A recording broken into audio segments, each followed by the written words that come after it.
الحمد لله رب العالمين والصلاة والسلام على سيد المرسلين أما بعد فأعوذ بالله من الشيطان الرجيم بسم الله الرحمن الرحيم الصلاة والسلام عليك يا رسول الله وعلى آلك وأصحابك يا حبيب الله الصلاة والسلام عليك يا نبي الله وعلى آلك وأصحابك يا نور الله۔ فیضان قرآن کے آج کے اس سلسلے میں ہم سورہ بقرہ کی آیت نمبر 67 سے قرآن پاک کی تفسیر سنیں گے۔ اللہ عز و جل نے یہاں پر ایک نہایت ہی دلچسپ اور بہت ساری نصیحتوں پر مشتمل واقعہ بیان فرمایا ہے۔ ارشاد باری تعالی ہے وَإِذْ قَالَ مُوسَىٰ لِقَوْمِهِ إِنَّ اللَّهَ يَأْمُرُكُمْ أَن تَذْبَحُوا بَقَرَةً قَالُوا أَتَتَّخِذُنَا هُزُوًا قَالَ أَعُوذُ بِاللَّهِ أَنْ أَكُونَ مِنَ الْجَاهِلِينَ۔ اور یاد کرو جب موسیٰ نے اپنی قوم سے فرمایا بے شک اللہ تمہیں حکم دیتا ہے کہ ایک گائے ذبح کرو، تو انہوں نے کہا کہ کیا آپ ہمارے ساتھ مذاق کرتے ہیں؟ اس پر موسیٰ نے جواب دیا میں اللہ کی پناہ مانگتا ہوں کہ میں مذاق کر کے جاہلوں میں سے ہو جاؤں۔ یہاں ایک واقعے کا بیان ہے۔ بنی اسرائیل میں ایک مالدار شخص تھا جس کا نام عامیل تھا۔ اسے اس کے کسی رشتہ دار نے خفیہ طور پہ قتل کر دیا اور لاش کو اٹھا کر کسی دوسرے محلے میں ڈال دیا۔ مقصد یہ تھا کہ چونکہ یہ مالدار شخص ہے تو اس کا مال وراثت یہ سارے کا سارا مجھے مل جائے گا اور پھر میں اس کے خون کا دعویٰ کر دوں گا کہ مجھے اس کا خون بہا ادا کیا جائے، اس کی دیت مجھے دی جائے، تو یوں مال وراثت بھی مل جائے گا اور مال دیت بھی مل جائے گا۔ بنی اسرائیل حضرت موسیٰ علیہ السلام کی بارگاہ میں آئے۔ جب انہوں نے بہت زیادہ تلاش کر لیا اور کسی بھی طریقے سے قاتل کا پتہ نہ چلا تو حضرت موسیٰ علیہ السلام کی خدمت میں حاضر ہو کر عرض کیا کہ اے موسیٰ، آپ اللہ تعالیٰ کی بارگاہ میں عرض کریں کہ اللہ تعالیٰ ہمیں قاتل کا معلوم کرنے کا کوئی طریقہ ارشاد فرمائیں۔ اللہ تعالیٰ کی طرف سے حکم ہوا کہ ایک گائے ذبح کی جائے اور اس گائے کے بدن کا کوئی حصہ اس مقتول کے بدن پر مارا جائے۔ مقتول خود زندہ ہو جائے گا اور زندہ ہو کر اپنے قاتل کا پتہ بتا دے گا۔ حضرت موسیٰ علیہ السلام نے جب ان بنی اسرائیل سے فرمایا کہ اللہ عز و جل کا حکم ہے کہ ایک گائے ذبح کرو اور اس گائے کے بدن کا ایک ٹکڑا اس مقتول کے بدن پر مارو، تو بنی اسرائیل یہ سن کر حیران ہوئے اور سمجھے کہ شاید حضرت موسیٰ علیہ السلام ان سے مذاق کر رہے ہیں، تو کہنے لگے کہ اتتخذنا ہزوا، کہ اے موسیٰ علیہ السلام کہ آپ ہم سے مذاق کر رہے ہیں، کیونکہ قتل کا اور گائے ذبح کرنے کا آپس میں کوئی تعلق ہی نہیں۔ تو حضرت موسیٰ علیہ السلام نے ارشاد فرمایا کہ میں اللہ کی پناہ مانگتا ہوں کہ میں جاہلوں میں سے ہو جاؤں، یعنی میں مذاق اڑا کر مذاق کر کے میں جاہلوں میں سے ہو جاؤں، میں اللہ تعالیٰ کی سے پناہ مانگتا ہوں۔ خوش طبعی جو ہے یہ تو ایک اچھی صفت ہے، اچھا وصف ہے، لیکن مذاق کرنا، مذاق اڑانا، استہزاء کرنا جو ہے یہ اللہ تعالیٰ کے مقبول بندوں کے شایان شان نہیں ہے۔ تو حضرت موسیٰ علیہ السلام نے فرمایا کہ میں مذاق نہیں کر رہا، حکم الہی ہی یہ ہے اور اس پر تمہیں عمل کرنا ہے۔ جب بنی اسرائیل نے دیکھا کہ حضرت موسیٰ علیہ السلام مذاق نہیں کر رہے بلکہ اصل حکم ہی یہ ارشاد فرما رہے ہیں، تو اب انہوں نے آگے سوال جواب کا سلسلہ شروع کیا۔ حضرت موسیٰ علیہ السلام سے کہنے لگے کہ اے موسیٰ ذرا گائے کی تھوڑی سی تفصیل بتا دے کہ کس طرح کی گائے ہونی چاہیے۔ تو بنی اسرائیل نے سوالات کا سلسلہ شروع کیا تو اس پر پھر قیودات بڑھتی گئیں۔ سرکار دو عالم صلی اللہ تعالی علیہ وسلم نے ارشاد فرمایا کہ بنی اسرائیل اگر پہلے حکم پر ہی کوئی گائے لے آتے تو ان کو اتنی قیودات کا اضافہ نہ ہوتا، بلکہ جس گائے کو بھی ذبح کر دیتے وہ کفایت کرتی، لیکن چونکہ بنی اسرائیل نے سوال پہ سوال کا سلسلہ شروع رکھا تو نتیجہ یہ نکلا کہ انتہائی قیودات والی گائے ان کو لانی پڑی۔ اب وہ گائے کیسے ملی؟ واقعہ کچھ اس طرح ہے کہ بنی اسرائیل کے اندر ایک نوجوان شخص تھا، انتہائی نیک، صالح، پرہیزگار۔ اس کا ایک چھوٹا سا بچہ تھا۔ قضاء الہی سے اس نیک صالح آدمی کی موت کا وقت آ گیا۔ اس کے پاس گائے کا ایک بچڑا تھا۔ وہ گائے کا بچڑا اس نے جنگل میں لے جا کے اللہ تعالیٰ کی بارگاہ میں عرض کیا کہ اے اللہ، میں یہ گائے کا بچڑا تیرے پاس امانت رکھتا ہوں، جب میرا بچہ بڑا ہو جائے تو یہ گائے اسے عطا فرما دینا۔ اس کے بعد اس شخص کا انتقال ہو گیا۔ وہ بچہ بڑا ہو کر اپنی والدہ کا نہایت ہی فرما بردار اور اطاعت گزار ہوا، نیک اور صالح پرہیزگار ہوا۔ جب وہ بڑا ہو گیا، جوان ہو گیا، تو اس کی والدہ نے اسے فرمایا کہ اے بیٹا، تیرے باپ نے فلاں جنگل میں گائے کا ایک بچڑا چھوڑا تھا، اللہ عز و جل کی امانت میں دیا تھا، اور یہ عرض کیا تھا کہ مولا یہ گائے کا بچڑا میرے بیٹے کو عطا فرما دینا۔ تو تم یوں کرو کہ فلاں جنگل میں جاؤ، وہاں جا کے اللہ تعالیٰ کی بارگاہ میں عرض کرو، اللہ تعالیٰ ہو سکتا ہے کہ تمہیں وہ گائے عطا فرما دے۔ وہ نوجوان جنگل میں گیا، جو جو نشانیاں اس کی والدہ نے اس کو بتائی تھی وہ نشانیاں اس کو ایک گائے کے اندر مل گئیں۔ گائے کے اندر جب وہ نشانیاں ملی تو اس نے اس گائے کو قسم دے کے کہا کہ تجھے اللہ کی قسم ہے کہ تو میرے پاس آ جا۔ وہ گائے اس کے پاس آ گئی۔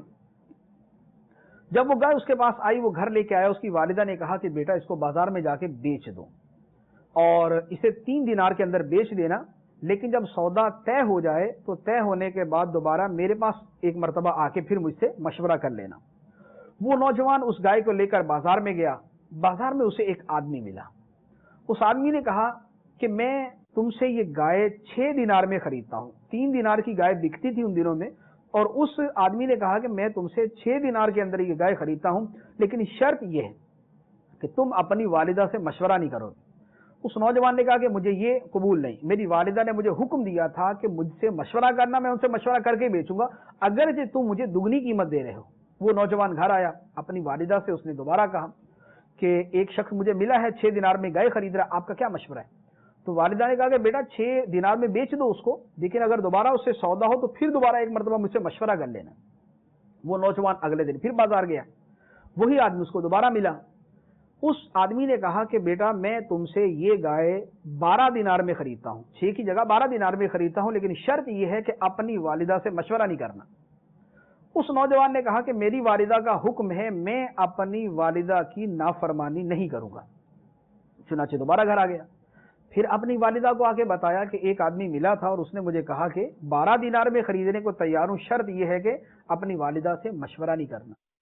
تو والدہ صاحب فہم و فراست تھی، وہ سمجھ گئی کہ یہ آدمی جو ڈبل قیمت دینے کو تیار ہے اور والدہ سے مشورہ کرنے سے منع کر رہا ہے، یہ ہو نہ ہو یہ اللہ تعالیٰ کی طرف سے کوئی فرشتہ ہے جو ہماری آزمائش کے لیے۔ تو والدہ نے اپنے بیٹے سے کہا کہ بیٹا تم اس آدمی سے کہنا کہ آپ ہمیں یہ ارشاد فرمائے کہ ہم یہ گائے بیچیں یا نہ بیچیں۔ چنانچہ اگلے دن جب وہ نوجوان دوبارہ مارکیٹ میں گیا اور وہی آدمی اسے ملا تو اس نے اس سے سوال کیا کہ حضور یہ ارشاد فرمائیں کہ ہم یہ گائے بیچیں یا نہ بیچیں۔ تو اس نے کہا کہ تم اس گائے کو نہ بیچو، اسے اپنے پاس رکھو، بنی اسرائیل والے تمہارے پاس آئیں گے اور تم ان سے یہ قیمت مقرر کرنا کہ اس کی کھال میں سونا بھر کر مجھے دو گے تو میں گائے تمہیں دوں گا۔ چنانچہ وہ نوجوان اس گائے کو لے کر گھر آ گیا۔ بنی اسرائیل تلاش کرتے کرتے جن شرائط کے ساتھ انہوں نے گائے طلب کی تھی، حضرت موسیٰ علیہ السلام سے پہلے کہا کہ حضور گائے کا ارشاد فرمائے کیسی گائے؟ تو حضرت موسیٰ علیہ السلام نے فرمایا، قرآن پاک کے اندر وہ مسلسل آیات ہیں، ان کا ترجمہ بھی عرض کرتا ہوں کہ پہلے فرمایا کہ ایسی گائے جو نہ بوڑھی ہو نہ بچی ہو، درمیانی سی عمر کی ہونی چاہیے۔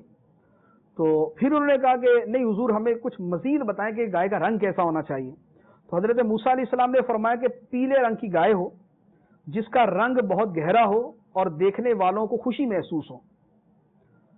انہوں نے کہا کہ حضور تھوڑا سا کچھ اور بتائیں کیونکہ گائے ہمارے اوپر مشتبہ ہو گئی ہے، تو اگر آپ کچھ اور بتا دیں تو انشاءاللہ ہمیں گائے مل جائے گی۔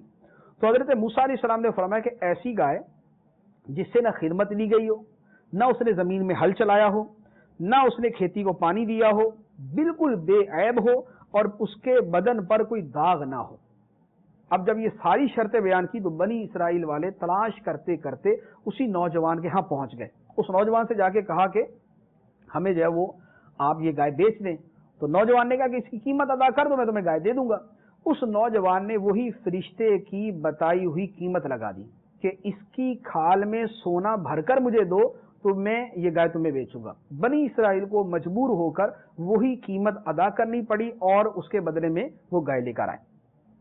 یہاں پر جو والدہ کی اطاعت کی برکت ہے وہ بالکل نمایاں ہے کہ اس نوجوان نے اپنی والدہ کا حکم مانا کہ 3 دینار کی گائے کی جگہ اس 3 دینار کی بجائے اسے 6 دینار مل رہے تھے، لیکن وہ 6 دینار چونکہ والدہ کے حکم کی خلاف ورزی کی صورت میں مل رہے تھے تو وہ والدہ کے حکم کی خلاف ورزی پر تیار نہ ہوا، اور اس نے کہا کہ نہیں، میں اپنی والدہ کے حکم پر عمل کروں گا۔ پھر اسی گائے کے اس کو 12 دینار مل رہے تھے، لیکن چونکہ والدہ کی نافرمانی ہو رہی تھی اس نے والدہ کی نافرمانی کو قبول نہ کیا، اس کو برداشت نہ کیا، اور نتیجہ یہ نکلا کہ اللہ عز و جل نے اسے اس کی والدہ کی اطاعت کی برکت سے اس گائے کی کھال کے برابر سونا عطا فرما دیا، اس کی کھال میں بھر کے اس کو سونا عطا فرما دیا۔ تو یہ والدین کی اطاعت کا صلہ ہے۔ والدین کی اطاعت وہ چیز ہے کہ جس کی برکت نہ صرف آخرت میں ظاہر ہوگی کہ اس کا اجر و ثواب ملے گا، بلکہ اللہ عز و جل دنیا کے اندر بھی اس کا صلہ عطا فرما دیتا ہے۔ اور والدین کی نافرمانی، انہیں ستانا، انہیں تنگ کرنا، انہیں ایذا پہنچانا، یہ ایسا گناہ ہے کہ آخرت کے اندر تو اس کی سزا ملے گی، دنیا کے اندر بھی اللہ عز و جل اس کا وبال ظاہر فرما دیتا ہے۔ حدیث مبارکہ سرکار دو عالم صلی اللہ تعالی علیہ وسلم نے ارشاد فرمایا کہ تیرے والدین تیرے لیے جنت کا بھی دروازہ ہے اور تیرے لیے جہنم کا بھی دروازہ ہے۔ اگر وہ دونوں راضی ہیں تو تیرے لیے جنت کا دروازہ کھلا ہے، اور اگر وہ دونوں ناراض ہیں تو تیرے لیے جہنم کا دروازہ کھلا ہے۔ تو والدین کی رضا میں اللہ کی رضا، اور والدین کی نافرمانی میں اللہ تعالیٰ کی نافرمانی اور اللہ تعالیٰ کی ناراضی۔ یہاں پر اللہ عز و جل نے اگلی آیتوں کے اندر وہ تمام چیزیں بیان فرمائیں جو بنی اسرائیل کی حضرت موسیٰ علیہ السلام سے بات ہوئی۔ گزشتہ جتنا واقعہ بیان کیا گیا اس میں پہلی بات تو یہ پتہ چلی کہ جو شخص اپنے عیال کو، اپنے گھر والوں کو اللہ کے حوالے کرتا ہے تو اللہ تعالیٰ ان کی حفاظت فرماتا ہے۔ اسی لیے احادیث مبارکہ میں ایک دعا ہے کہ جب آدمی سفر پر روانہ ہو تو اپنے اہل خانہ کو مخاطب ہو کر کہے استودعکم اللہ الذی لا یضیع ودائعہ، کہ اے گھر والو تمہیں میں اس اللہ کے سپرد کرتا ہوں جو امانتوں کو ضائع نہیں فرماتا، میں تمہیں اس اللہ کے سپرد کرتا ہوں جو امانتوں کو ضائع نہیں فرماتا۔ تو انشاءاللہ عز و جل آدمی جب گھر واپس لوٹ کر آئے گا تو اسے گھر کے اندر ہر طرح کی عافیت ملے گی، اور ورنہ اردو کے اندر کم از کم اپنی زبان سے آدمی یہ الفاظ ادا کر لے، اے اللہ میں اپنے گھر والوں کو اپنا سارا مال، اسباب، عزت، آبرو تیرے حوالے کرتا ہوں، تو ان کی حفاظت فرما۔ تو یوں اگر یہ الفاظ کہہ لے گا تو انشاءاللہ عز و جل اس کی برکتیں اسے ملیں گی۔ دوسری بات کہ جو شخص اپنا مال اللہ عز و جل کے بھروسے پر اس کی امانت میں دے، اللہ تعالیٰ اس میں برکت عطا فرماتا ہے۔ تیسری بات جو اس واقعہ سے معلوم ہوئی وہ یہ ہے کہ والدین کی فرما برداری اللہ تعالیٰ کو بہت زیادہ پسند ہے۔ چوتھی بات، ماں باپ کی خدمت و اطاعت کرنے والوں کو دونوں جہانوں میں ملتا ہے۔ پانچویں بات، اللہ عز و جل کی راہ میں نفیس مال دینا چاہیے۔ اللہ عز و جل نے یہاں پر بنی اسرائیل کا اور حضرت موسیٰ علیہ السلام کا جو مکالمہ بیان فرمایا، ارشاد فرمایا قالوا ادع لنا ربک یبین لنا ما ہی قال انه يقول انها بقرة لا فارض ولا بکر عوان بین ذلک فافعلوا ما تؤمرون۔ انہوں نے بنی اسرائیل نے دوبارہ کہا اے موسیٰ آپ اپنے رب سے دعا کیجئے کہ وہ ہمیں بتا دے کہ وہ گائے کیسی ہے۔ حضرت موسیٰ نے فرمایا اللہ فرماتا ہے کہ وہ گائے ایسی ہے جو نہ تو بوڑھی ہے اور نہ بالکل کم عمر، بلکہ ان دونوں کے درمیان ہو، تو اب جا کر کرو جس کا تمہیں حکم دیا جا رہا ہے۔ قالوا ادع لنا ربک یبین لنا ما لونها قال انه يقول انها بقرة صفراء فاقع لونها تسر الناظرین۔ انہوں نے پھر کہا اے موسیٰ آپ اپنے رب سے دعا کیجئے کہ وہ ہمیں بتا دے اس گائے کا رنگ کیسا ہے۔ موسیٰ نے فرمایا اللہ فرماتا ہے کہ وہ گائے پیلے رنگ کی ہے، جس کا رنگ بہت گہرا ہے، وہ گائے دیکھنے والوں کو خوشی دیتی۔ قالوا ادع لنا ربک یبین لنا ما ہی ان البقرة تشابہ علینا وانا ان شاء اللہ لمہتدون۔ انہوں نے پھر کہا اے موسیٰ آپ اپنے رب سے دعا کیجئے کہ وہ ہمارے لیے واضح طور پر بیان کر دے کہ وہ گائے کیسی ہے، کیونکہ بے شک گائے کا معاملہ ہمارے اوپر مشتبہ ہو گیا ہے، اور اگر اللہ چاہے گا تو یقیناً ہم راہ پا لیں گے۔ قال انه يقول انها بقرة لا ذلول تثير الارض ولا تسقي الحرث مسلمة لا شية فيها قالوا الآن جئت بالحق فذبحوها وما كادوا يفعلون۔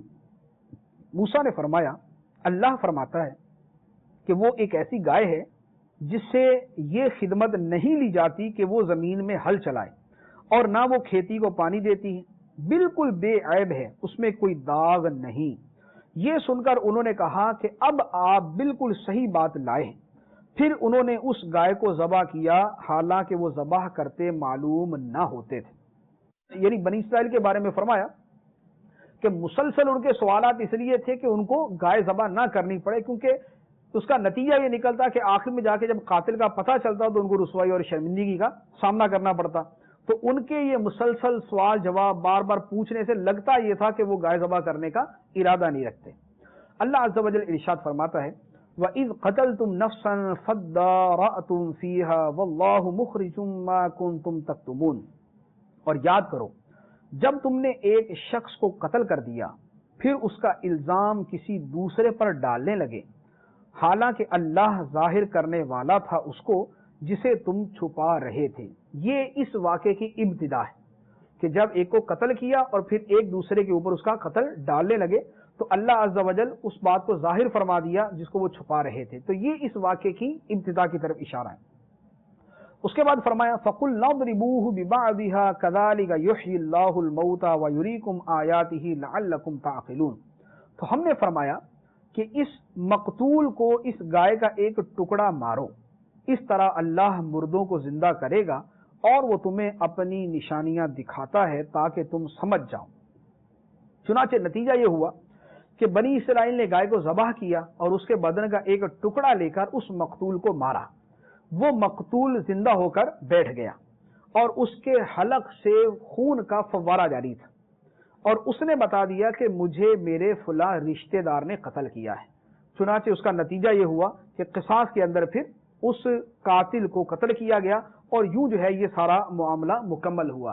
اب اس واقعے کو بیان فرما کے اللہ عز و جل فرماتا ہے کَذَلِكَ يُحْيِي اللَّهُ الْمَوْتَى وَيُرِيكُمْ آيَاتِهِ لَعَلَّكُمْ تَعْقِلُونَ، کہ جس طرح اللہ عز و جل نے اس مردے کو زندہ فرما دیا تو اے لوگوں اسی سے سمجھو کہ اللہ عز و جل قیامت کے دن اسی طرح مردوں کو زندہ فرمائے گا۔ تو اسی واقعے کو قیامت کی حقانیت کی دلیل بنا دیا گیا کہ جیسے اللہ عز و جل ایک مردے کو زندہ فرما سکتا ہے، اسی طرح تمام انسانوں کو دوبارہ زندہ کرنا اس کے لیے کوئی مشکل نہیں۔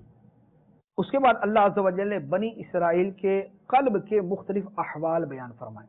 جو احوال بنی اسرائیل کے دلوں کے بیان کیے گئے، ہمیں کچھ اپنے بارے میں سوچنا چاہیے کہ کیا ہمارے دل بھی اسی طرح تو نہیں ہوتے جا رہے۔ ارشاد فرمایا ثم قست قلوبكم من بعد ذلك فهي كالحجارة او اشد قسوة وان من الحجارة لما يتفجر منه الانهار وان منها لما يشقق فيخرج منه الماء وَإِنَّ مِنْهَا لَمَا يَهْبِطُ مِنْ خَشْيَةِ اللَّهِ وَمَا اللَّهُ بِغَافِلٍ عَمَّا تَعْمَلُونَ۔ پھر اس کے بعد تمہارے دل سخت ہو گئے تو وہ پتھروں کی طرح ہیں، بلکہ ان سے بھی زیادہ سخت ہیں، اور پتھروں میں تو کچھ وہ ہیں جن سے ندیاں بہہ نکلتی ہیں، اور کچھ وہ ہیں کہ جب پھٹ جاتے ہیں تو ان سے پانی نکلتا ہے، اور کچھ وہ ہیں جو اللہ کے ڈر سے گر پڑتے ہیں، اور اللہ تمہارے اعمال سے ہرگز بے خبر نہیں۔ یہاں بنی اسرائیل سے فرمایا گیا کہ اللہ تعالیٰ کے عظیم معجزات کو دیکھنے کے بعد، موسیٰ علیہ السلام کی صحبت اٹھانے کے بعد بھی تمہاری حالت یہ ہے کہ تمہارے دل سخت، اور کتنے سخت ہیں کہ پتھروں کی طرح ہو گئے، بلکہ پتھروں سے بھی زیادہ سخت ہو گئے کہ پتھر بھی اثر کو قبول کرتے ہیں۔ کوئی گر پڑتا ہے، کسی سے پانی جاری ہو جاتا ہے، کسی سے کوئی اثر ظاہر ہوتا ہے، لیکن تمہارے دل ایسے ہو چکے کہ ان میں اللہ عز و جل کے کلام کا اثر ظاہر نہیں ہو رہا۔ موسیٰ علیہ السلام کی نشانیاں اور آپ کے معجزات کا اثر ظاہر نہیں ہو رہا۔ اللہ تعالیٰ کے پیاروں کا وعد و نصیحت تمہارے دلوں کے اندر اثر نہیں کر رہا، تو تمہارے دل سخت ہو کر پتھروں کی طرح ہو گئے، بلکہ پتھروں سے زیادہ سخت ہو گئے۔ تو دلوں کی سختی کس چیز سے ہوتی ہے؟ دلوں کی سختی کا سب سے بڑا بنیادی سبب اللہ عز و جل کی نافرمانی کے کام ہے۔ جب آدمی مسلسل اللہ عز و جل کی نافرمانی کرتا ہے تو نتیجہ یہ نکلتا ہے کہ دل سخت ہو جاتا ہے۔ حدیث مبارک میں سرکار دو عالم صلی اللہ تعالی علیہ وآلہ وسلم نے ارشاد فرمایا کہ جب آدمی گناہ کرتا ہے تو اس کے دل پہ ایک سیاہ نقطہ بن جاتا ہے، اگر وہ توبہ کر لے تو نقطہ مٹ جاتا ہے، اور اگر وہ مسلسل گناہ کرتا رہے تو وہ سیاہ نقطہ بڑھتا رہتا ہے حتیٰ کہ آدمی کا سارا دل سیاہ ہو جاتا ہے۔ اور اس کا نتیجہ کیا ہوتا ہے، اس کا اثر کیا ہوتا ہے، یا اس کے آثار جو ہم اپنی آنکھوں سے دیکھتے ہیں وہ کیا ہے، وہ یہ ہے کہ آدمی کو کتنی بھی نصیحت کی جائے اس کے دل پہ اثر نہیں ہوتا۔ جہاں اللہ تعالیٰ کی فرما برداری کے بہت سارے متقاضی موجود ہو، بہت ساری تقاضا کرنے والی چیزیں موجود ہو، وہاں پر بھی آدمی کا دل نرم نہیں ہوتا۔ آپ نے کتنے لوگ دیکھے ہوں گے، رمضان المبارک کا مہینہ مقدس مہینہ ہے، بخشش کا، مغفرت کا، رحمت کا، جہنم سے آزادی کا مہینہ ہے، لیکن اس مہینے کے اندر بھی علل اعلان کھاتے پیتے، سگریٹیں پیتے اور گناہوں کے اندر مبتلا نظر آتے ہیں۔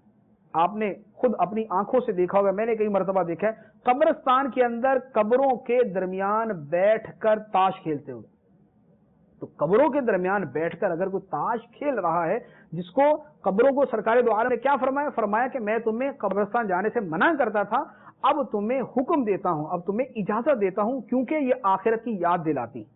تو جو جگہ آخرت کی یاد دلانے والی ہے، وہاں اگر یہ حال ہے کہ وہاں پر درمیان میں بیٹھ کے تاش کھیلی جا رہی ہے، یا وہاں کوئی لہو و لعب کا اور کام کیا جا رہا ہے، یا وہاں پر لڑکے جا کے وہاں پر کرکٹ یا کوئی اور کھیل کھیل رہے ہیں، یا وہاں پر پتنگ بازی کر رہے ہیں، تو قبرستان کے اندر پتنگ بازی، تاش کھیلنا، دیگر کھیل کھیلنا، اب یہ دل سخت نہیں ہے تو پھر دل سخت کیا ہے؟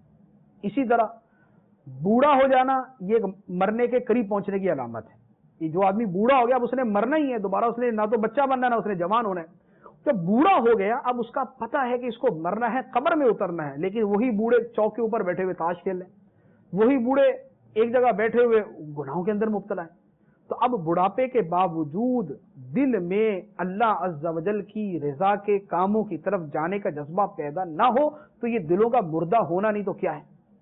اسی طرح ہم سب اگر اپنی حالت پہ غور کریں، بیان سنتے ہیں، واعظ سنتے ہیں، قرآن سنتے ہیں، حدیث سنتے ہیں، خوف خدا کی باتیں سنتے ہیں، سب کچھ سنتے ہیں، لیکن کیا مجال ہے کہ ہمارے دل پر ایک ذرہ برابر بھی اثر ہو جائے؟ چکنے گھڑے کی طرح پھسل جاتا ہے سارا کچھ، ادھر سنا ادھر سے نکل گیا، 2 منٹ تک بھی ہمارے دل پہ اثر نہیں ہوتا۔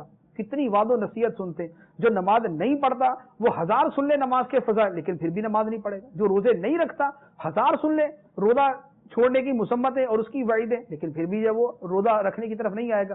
گناہوں کی آفتیں، مصیبتیں، عذاب الہی کی وعیدیں کتنی بھی سن لے، اس کے باوجود وہ گناہوں کو چھوڑنے کی طرف نہیں آتا، اسی شراب نوشی کے اندر، اسی بدکاری کے اندر، اسی سود کھانے کے اندر، اسی رشوت لینے کے اندر وہ ملوث ہے، تو اس کا دل سخت نہیں تو اور کیا۔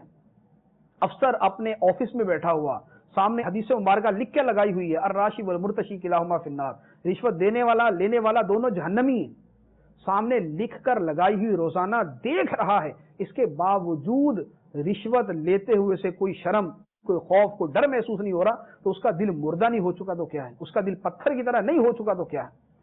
علل اعلان سڑکوں کے اوپر رشوت لینے کے کتنے واقعات آپ نے خود دیکھے ہوں گے کہ سڑک پہ کھڑے، پتہ ہے کہ ہزاروں لوگ آتے جاتے دیکھ رہے ہیں، پھر بھی علل اعلان جو ہے وہ رشوت لے رہے ہیں، ان کا دل سخت نہیں ہو گیا تو کیا ہے۔ تو یہ سارے معاملات کیا ہیں؟ ثم قست قلوبکم من بعد ذلک فہی کالحجارہ، اس کے بعد تمہارے دل سخت ہو گئے۔ تو ہمیں قرآن ملا، ہمیں احادیث ملی، ہمیں وعظ و نصیحت ملے، اس کے باوجود اگر نیکی کی طرف آنے کا ہمارا دل نہیں کرتا اور گناہوں کو چھوڑنے کو ہمارا دل نہیں کرتا، تو سمجھ جائیں کہ ہمارے دلوں پہ زنگ کا خول چڑھ چکا ہے اور ہمارے دل بھی پتھروں کی طرح سخت ہو چکے ہیں۔ تو دلوں کے زنگ کا علاج کرنا نہایت ہی ضروری ہے، اور اس کے لیے بہترین ذریعہ اچھے ماحول کو اپنانا ہے۔ دعوت اسلامی کے مدنی ماحول کو اپنا لیں انشاءاللہ عز و جل، آہستہ آہستہ اجتماعات میں شرکت کی برکت سے، مدنی قافلوں میں سفر کی برکت سے، مدنی انعامات پر عمل کی برکت سے، مسلسل ان کاموں کے ذریعے ہمارے دلوں کا زنگ دور ہوتا جائے گا، اور انشاءاللہ عز و جل اس کے ثمرات اور اس کی برکتیں دنیا و آخرت کے اندر ہمیں ضرور نصیب ہوں گی۔ اللہ عز و جل ہمیں عمل کرنے کی توفیق عطا فرمائے۔ اس کے بعد اللہ عز و جل نے بنی اسرائیل کے کچھ گروہوں کا تذکرہ فرمایا۔ 2 گروہ یہاں پر بنیادی طور پہ ذکر ہوئے۔ فرمایا افتطمعون ان یؤمنوا لکم وقد کان فریق منہم یسمعون کلام اللہ ثم یحرفونہ من بعد ما عقلوہ وہم یعلمون. تو اے مسلمانوں، کیا تم یہ امید رکھتے ہو کہ یہ تمہاری وجہ سے ایمان لے آئیں گے، حالانکہ ان میں ایک گروہ وہ تھا جو اللہ کا کلام یعنی تورات سنتے تھے اور پھر اسے سمجھ لینے کے بعد جان بوجھ کر بدل دیتے تھے. یہاں پر مسلمانوں سے فرمایا کہ اے مسلمانوں، کیا تمہیں یہ امید ہے کہ یہودی تمہارا یقین کریں گے یا تمہارے کہنے پر ایمان قبول کر لیں گے؟ ان کی حالت یہ ہے کہ ان کی تورات میں اللہ کے نبی صلی اللہ علیہ وآلہ وسلم کے اوصاف موجود ہیں، ان کا تذکرہ موجود ہے، ان کی نشانیاں موجود ہیں. ان سب کو جان بوجھ کر یہ بدل دیتے ہیں، اس کو تحریف کر دیتے ہیں. سرکار علیہ الصلوۃ والسلام کے اوصاف جو لکھے ہوئے ہیں اس کی جگہ خود گھڑ کر کچھ لکھ دیتے ہیں. تو جن کے دل اتنے سخت ہو چکے، ان سے تم کیا امید رکھتے ہو کہ وہ تمہاری تبلیغ کے اوپر ایمان قبول کر لیں گے؟ جب اللہ کے فرمان پر ایمان قبول نہیں کر رہے تو تمہاری تبلیغ کے اوپر کہاں سے ایمان قبول کریں گے؟ تو ان کے بارے میں فرمائے کہ کیا ان کے بارے میں تم یہ امید رکھتے ہو کہ یہ تمہاری خاطر ایمان لے آئیں گے؟ تو فرمایا کہ ایسا نہیں ہو سکتا. اس کے بعد فرمایا وَإِذَا لَقُوا الَّذِينَ آمَنُوا قَالُوا آمَنَّا وَإِذَا خَلَا بَعْضُهُمْ إِلَى بَعْضٍ قَالُوا أَتُحَدِّثُونَهُم بِمَا فَتَحَ اللَّهُ عَلَيْكُمْ لِيُحَاجُّوكُم بِهِ عِندَ رَبِّكُمْ أَفَلَا تَعْقِلُونَ. اور جب یہ مسلمانوں سے ملتے ہیں تو کہتے ہیں کہ ہم ایمان لا چکے ہیں، اور جب آپس میں اکیلے ہوتے ہیں تو کہتے ہیں کیا ان مسلمانوں کے سامنے وہ علم بیان کرتے ہو جو اللہ نے تم پر کھولا ہے تاکہ اس کے ذریعے یہ تمہارے رب کی بارگاہ میں تمہارے اوپر حجت قائم کریں، کیا تمہیں عقل نہیں؟ یہ آیت مبارکہ یہودیوں کے بارے میں نازل ہوئی. سیدنا عبداللہ ابن عباس رضی اللہ تعالی عنہما فرماتے ہیں کہ منافق یہودی جب مسلمانوں کے پاس آتے تو آ کر کہتے کہ ہم بھی اس پر ایمان لے آئے ہیں جس پر تم ایمان لائے ہو، کیونکہ ہماری تورات کے اندر پیارے نبی صلی اللہ تعالی علیہ وسلم کا تذکرہ موجود ہے، ان کے اوصاف موجود ہیں، ان کی نعتیں موجود ہیں، تو ہم بھی آپ پر ایمان رکھتے ہیں. لیکن جب تنہائی کے اندر جاتے تو پھر اس کے منکر ہو جاتے. تو جو یہودی سردار تھے وہ ان سے کہتے کہ تمہیں عقل نہیں کہ ایک طرف تو تم ایمان رکھتے نہیں ہو اور دوسرا مسلمانوں کو جا کر بتا رہے ہو کہ ہماری کتابوں کے اندر تمہارا تذکرہ موجود ہے. تو تم خود جب ان کو جا کر بتاؤ گے کہ ہماری کتابوں میں تمہارا تذکرہ موجود ہے تو نتیجہ کیا؟ نتیجہ تو یہ ہے کہ الٹا تمہارا نقصان. ایک تو اللہ عز و جل کی بارگاہ میں تمہارے اوپر حجت قائم کہ تمہیں پتہ ہے، علم ہے، معلوم ہے، اس کے باوجود تم ایمان نہیں لا رہے، اور دوسرا مسلمانوں کو اپنے خلاف ہتھیار دے رہے ہو. تو یہ ان تمام چیزوں کا مقصد کیا؟ اس کا مقصد صرف اور صرف سرکار دو عالم صلی اللہ تعالی علیہ وسلم کے اوصاف و کمالات کو چھپانا.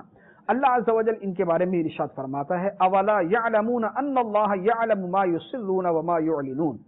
کیا یہ اتنی بات نہیں جانتے کہ اللہ جانتا ہے جو کچھ وہ چھپاتے ہیں اور جو کچھ ظاہر کرتے ہیں؟ یعنی ان سے فرمایا گیا کہ تم مسلمانوں کو نہ بتاؤ کہ تمہاری کتابوں کے اندر سرکار دو عالم کا تذکرہ موجود. مسلمانوں کو نہ بھی بتاؤ تو اللہ تعالیٰ سے تھوڑی چھپا سکتے ہو، اللہ تعالیٰ نے تو خود نازل فرمایا. تو اللہ تعالیٰ ہر پوشیدہ ہر اعلانیہ بات کو جاننے والا ہے. تو تم مسلمانوں کے ڈر سے ظاہری طور پر اسلام کا اقرار کر رہے ہو تو اللہ تعالیٰ سے ڈر کر دل و جان سے اسلام قبول کیوں نہیں کر لیتے؟ تو یہ ان کے علماء کا تذکرہ تھا. اب بنی اسرائیل کے جہلا کا تذکرہ شروع ہوا. ارشاد فرمایا وَمِنْهُمْ أُمِّيُّونَ لَا يَعْلَمُونَ الْكِتَابَ إِلَّا أَمَانِيَّ وَإِنْهُمْ إِلَّا يَظُنُّونَ. اور ان میں کچھ ان پڑھ ہیں جو کتاب کو نہیں جانتے مگر زبانی پڑھ لینا یا کچھ اپنی من گھڑت، اور یہ صرف الٹے سیدھے خیال و گمان میں پڑے ہوئے ہیں. یہاں پر یہودیوں کے دوسرے گروہ کا تذکرہ ہوا. پہلے تو اہل علم تھے کہ جن کو تورات کا علم تھا اور وہ اس کے اندر تغیر و تبدل کرتے تھے. یہاں پر ان لوگوں کا تذکرہ ہے کہ جو ان پڑھ ہیں، تورات کو جانتے نہیں، ایک اپنی امیدیں لگا کر بیٹھے ہوئے. امیدیں کیا کہ بھئی ہماری نسبتیں بڑی ہیں، ہمارے بزرگ بڑے پہنچے ہوئے تھے تو ہماری تو بخشش ہو ہی جائے گی، تو اس لیے ہمیں نہ عمل کی حاجت، نہ ایمان کی حاجت، نہ نبی کریم علیہ الصلوۃ والسلام کو ماننے کی ضرورت، ہماری تو بخشش ہو ہی جائے گی. تو اللہ عز و جل ان کے بارے میں فرماتا ہے کہ یہ محض وہم و گمان کے اندر پڑے ہوئے، اٹکل پچھو اپنی طرف سے لگا کے بیٹھے ہوئے، اپنے دل کے اندر خیالات کو گڑا ہوا اور اسی کے اوپر بخشش کی امید لگا کے بیٹھے۔ پھر فرمایا فَوَيْلٌ لِّلَّذِينَ يَكْتُبُونَ الْكِتَابَ بِأَيْدِيهِمْ ثُمَّ يَقُولُونَ هَذَا مِنْ عِندِ اللَّهِ لِيَشْتَرُوا بِهِ ثَمَنًا قَلِيلًا فَوَيْلٌ لَّهُم مِّمَّا كَتَبَتْ أَيْدِيهِمْ وَوَيْلٌ لَّهُم مِّمَّا يَكْسِبُونَ۔ تو بربادی ہے ان لوگوں کے لیے جو اپنے ہاتھوں سے کتاب لکھتے ہیں پھر کہتے ہیں یہ خدا کی طرف سے ہے کہ اس کے بدلے میں تھوڑی سی قیمت حاصل کر لیں، تو ان لوگوں کے لیے ان کے ہاتھوں کے لکھے ہوئے کی وجہ سے ہلاکت اور ان کے لیے ان کی کمائی کی وجہ سے تباہی و بربادی ہے۔ یہاں جو بیان کیا گیا کہ ان لوگوں کے لیے ہلاکت ہے جو کتاب اپنے ہاتھ سے لکھیں اور پھر کہیں کہ یہ اللہ کی طرف سے ہے اور مقصد دنیاوی نفع حاصل کرنا ہے۔ یہاں پر یہودیوں کے ان لوگوں کا تذکرہ ہے جنہوں نے تورات کے اندر نبی کریم صلی اللہ تعالی علیہ وسلم کے اوصاف کو تبدیل کیا۔ وہ کس طرح؟ تورات کے اندر سرکار دو عالم صلی اللہ تعالی علیہ وسلم کے بارے میں یہ لکھا ہوا تھا کہ آپ نہایت خوبصورت ہوں گے، آپ کے بال نہایت خوبصورت ہوں گے، سرمگی آنکھیں ہوں گی اور قد مبارک درمیانہ ہوگا۔ اب سرکار کا حسن مبارک، بالوں کا حسن، قد مبارک کا بیان یہ تورات شریف کے اندر مذکور تھا۔ بنی اسرائیل کے علماء نے کیا کیا کہ جہاں تھا کہ لکھا ہوا کہ نبی کریم صلی اللہ تعالی علیہ وآلہ وسلم درمیانے قد کے ہوں گے، وہاں لکھ دیا بہت لمبے قد کے ہوں گے۔ جہاں تھا کہ بال مبارک خوبصورت ہوں گے، وہاں لکھ دیا کہ بال بالکل الجھے ہوئے ہوں گے۔ جہاں لکھا کہ چہرہ مبارک خوبصورت ہوگا، وہاں لکھ دیا کہ آنکھیں نیلی کنجی ہوں گی۔ تو یوں جو ہے مختلف الفاظ کو بدل کر جو ہے انہوں نے سرکار دو عالم کے اوصاف کو چھپایا، اور مقصد یہ تھا کہ جب اپنے جاہلوں کو یہ بتائیں گے کہ نبی کریم صلی اللہ علیہ وسلم جن کا تذکرہ ہماری کتاب میں ہے وہ ایسے ہیں، اب سرکار کو دیکھیں گے تو خوبصورت ہوں گے، بال خوبصورت ہوں گے، آنکھیں جو ہے وہ پیاری ہوں گی اور صاف مبارکہ بڑے اعلیٰ قسم کے ہوں گے، اور جو یہودی علماء بتائیں گے وہ اس سے مختلف ہوگا، تو یہ سرکار پر ایمان نہیں لائیں گے اور یوں ان کی روزی روٹی کا کام چلتا رہے گا۔ تو چونکہ اپنے مال و دولت اور اپنے دنیاوی منافع کی خاطر انہوں نے یہ کیا، اس پر اللہ عز و جل نے ارشاد فرمایا کہ بربادی ہے ان لوگوں کے لیے جو اپنے ہاتھ سے کتاب لکھتے ہیں ثم یقولون ھذا من عند اللہ، پھر کہتے ہیں کہ یہ اللہ کی طرف سے ہے، اور مقصد کیا ہے؟ مقصد لیشتروا بہ ثمنا قلیلا، تاکہ اس کے ذریعے تھوڑا سا مال، تھوڑی سی قیمت وصول کر لیں۔ تو فرمایا کہ ان کے لیے بربادی در بربادی۔ پھر انہی کے بارے میں فرمایا وَقَالُوا لَن تَمَسَّنَا النَّارُ إِلَّا أَيَّامًا مَّعْدُودَةً قُلْ أَتَّخَذْتُمْ عِندَ اللَّهِ عَهْدًا فَلَن يُخْلِفَ اللَّهُ عَهْدَهُ أَمْ تَقُولُونَ عَلَى اللَّهِ مَا لَا تَعْلَمُونَ، اور بولے ہمیں تو ہرگز آگ نہ چھوئے گی مگر گنتی کے چند دن۔ اے حبیب تم فرما دو کیا تم نے خدا سے کوئی وعدہ لیا ہوا ہے؟ اگر ایسا ہے پھر تو اللہ ہرگز وعدہ خلافی نہیں کرے گا، بلکہ تم اللہ پر وہ بات کہہ رہے ہو جس کا تمہیں علم نہیں۔ حضرت عبداللہ ابن عباس رضی اللہ تعالی عنہما نے ارشاد فرمایا کہ یہودی کہا کرتے تھے کہ ہم اگر جہنم میں چلے بھی گئے تو ہمیں صرف اتنے دن عذاب دیا جائے گا جتنے دن ہمارے بڑوں نے بچڑے کی پوجا کی تھی، 40 دن یا 7 دن، یا تو ہمیں 40 دن جہنم میں رکھا جائے گا اور یا پھر 7 دن جہنم میں رکھا جائے گا۔ اس پر اللہ عز و جل نے فرمایا کہ اے حبیب صلی اللہ تعالی علیہ وسلم آپ ان سے فرمائیں، ان یہودیوں سے فرمائیں اتخذتم عند اللہ عہدا، کہ یہ جو تم کہتے ہو کہ تم نے 40 دن یا 7 دن صرف جہنم میں رہنا ہے، یہ بتاؤ کہ کیا تم نے اللہ سے کوئی وعدہ کر لیا؟